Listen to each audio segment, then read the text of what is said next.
Assalamualaikum warahmatullahi wabarakatuh, sahabat mata netizen. Oke, sahabat semuanya, pada kesempatan kali ini kita akan bahas tentang mobil listrik dan baterainya. Seperti apa cara kerja baterai. Nah,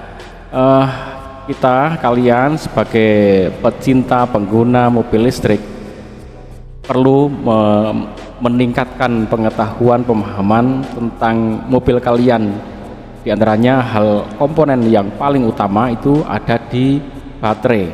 Nah, seperti apa cara kerja baterai itu, kemudian kenapa dia bisa mengalami penurunan performa dari yang tadinya 100% terus menurun sampai bahkan dia sampai titik tidak bisa digunakan lagi.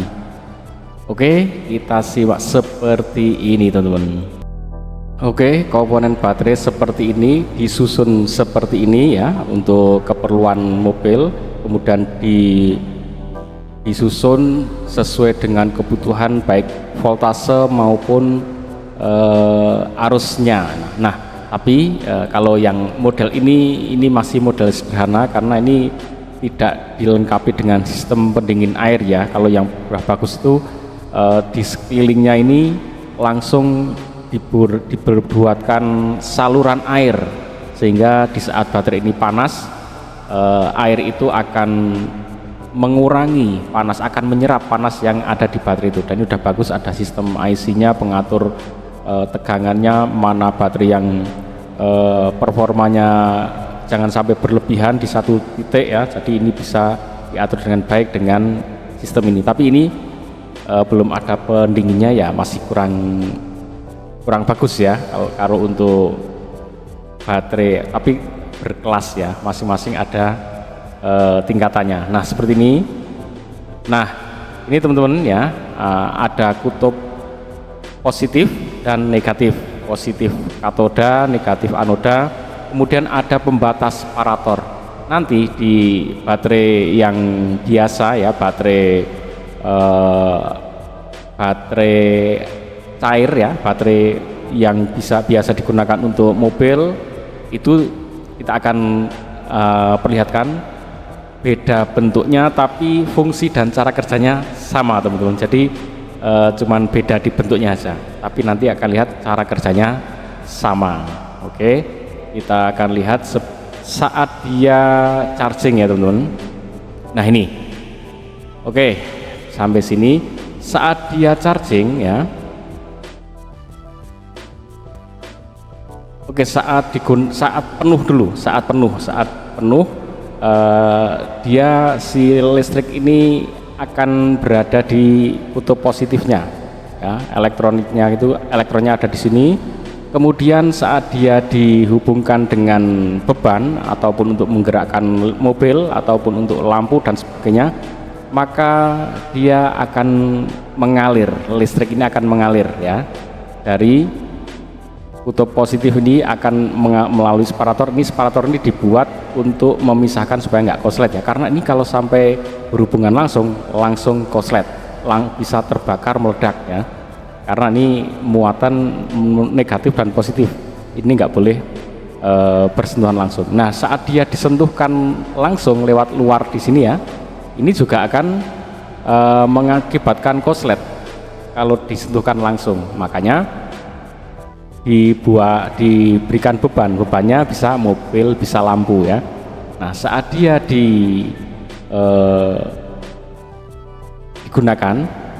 ya, maka listrik ini akan mengalir ya, kemudian aliran ini akan menghasilkan listrik yang digunakan untuk mobil itu. Nanti kalau sudah habis, dia akan berada di satu tempat, di tempat yang negatif ya.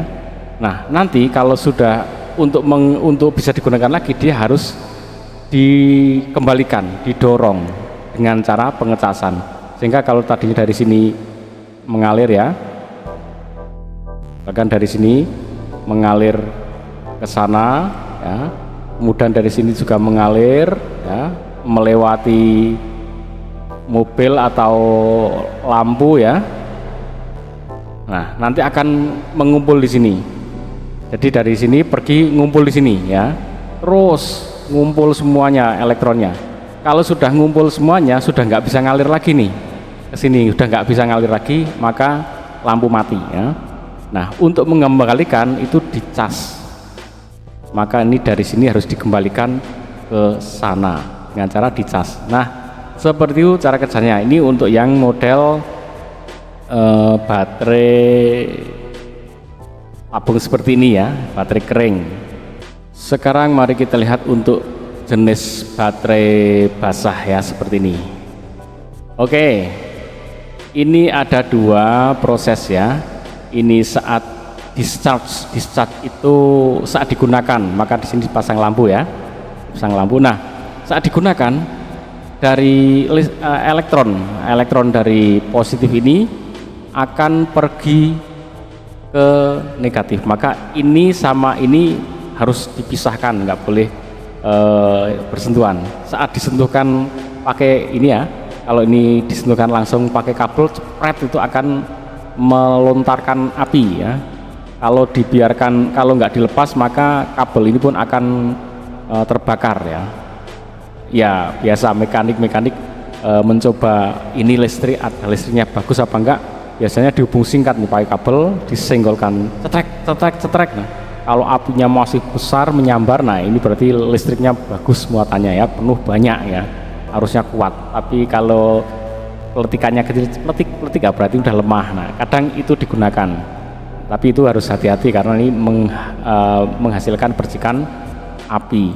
Nah, ini di saat dia digunakan ya, dia akan mengalir dari positif menuju negatif, kemudian dia akan terus mengalir sampai sini mengenai lampu ya, maka di sini menyala. Kalau tidak dikasih lampu, kabel saja, maka dia koslet.